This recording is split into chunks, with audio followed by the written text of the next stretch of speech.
Преди 2 години изведнъж читалището влезе в една нова роля, която се гледаше с различни очи, и добри и лоши, но мисля, че ако отворим тази врата и обясним нещата, ще видим, че читалището направи един хубав и сполучлив избор.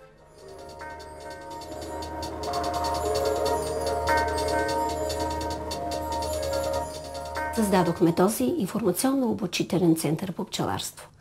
Много ни беше трудно, защото нямахме никакъв опит. Първото голямо изпитание беше още когато купихме кошерите. И от 160 км домъкнахме 50 кошери с жужжащи пчели. Който е пчелар и чуе, знае, че това е едно изключително голямо изпитание. 10 на 15 души бяха само хората, които пренасяхме тези кошери. И друг път съм го казвала. След раждането и сватбата, това беше най-вълнуващият ми момент в живота. Тук на тези пана можем да видим героите на проекта. Млади хора, имаше много запалени, с голямо вълнение пристъпиха към първата среща на пчелина. Ето тук са, да кажем, Катя и Юлко. Аз лично никога няма да забравя огромното вълнение, което ме обзе, когато стъпах за първи път тук на учебния пчелен и се запознах отблизо с пчеличките. Ние живеем в града, водим живот изпълнен с стрес.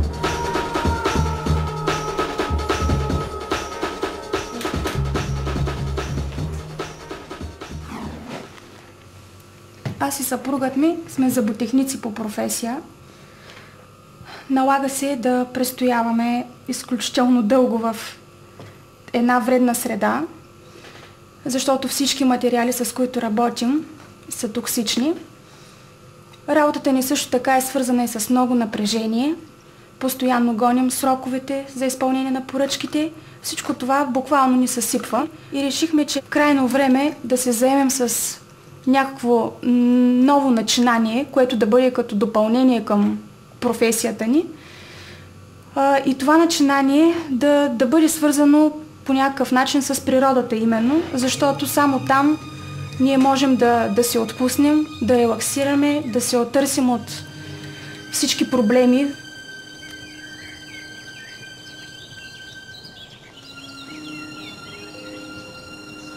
И неочаквано чухме по радиото обявата за това, че започва курс в читалището на село Николово и решихме, че това въобще не е случайно и не бива да пропускаме тази възможност. Самия курс в учебния център в Николово се оказа, според мен, много добро начинание. Нашите участници бяха разнородни. Имахме студенти, имахме млади, имахме по-възрастни, имахме начинаещи пчелари, имахме и по-опитни пчелари, които искаха да се дообразоват. Пчеларите са едни хора, на които можеш да имаш доверие и към тях се отнасяш с уважение и респект. Това са интелигентни и почтени хора. Всеки не може и не става пчелар. Такъв беше и нашия преподавател. Усещаш радостта, удоволствието, че предаваш опита си, че учиш хората на нещо хубаво, че ги доближаваш до тия уникални същества, до природата, че предаваш една традиция, която за българите е много древна.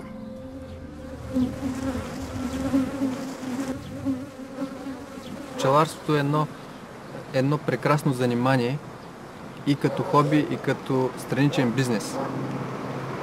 Започнахме тук, на този пчелин, като миналата година закупихме от него 2 пчелни отводки, след това станаха 4, сега в момента са 16, живот и здрави, по-нататък и повече. Благодарни сме много на екипа на читалището, на всички, които ни помагаха, защото за нас това беше една огромна стартова крачка.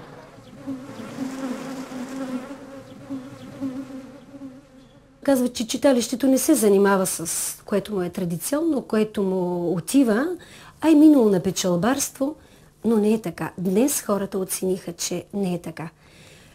Постоянно звънят, идват до тук и питат, продавате ли кошери, откъде можем да си купим, ще ни помогнете ли да си направим един проект, да вземем нещо субсидия от фонд земеделие или от другите места, защото ние проправихме тази пътека и когато вече проекта е имал някакъв успех, поглежда се вече с друго око, хората ти имат доверие.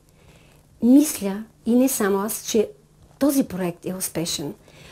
Читалището е една такава институция, че то, ако направи нещо успешно, този успех не е само за него, а и на цялата общност. И сега има голям интерес да се купуват кошери.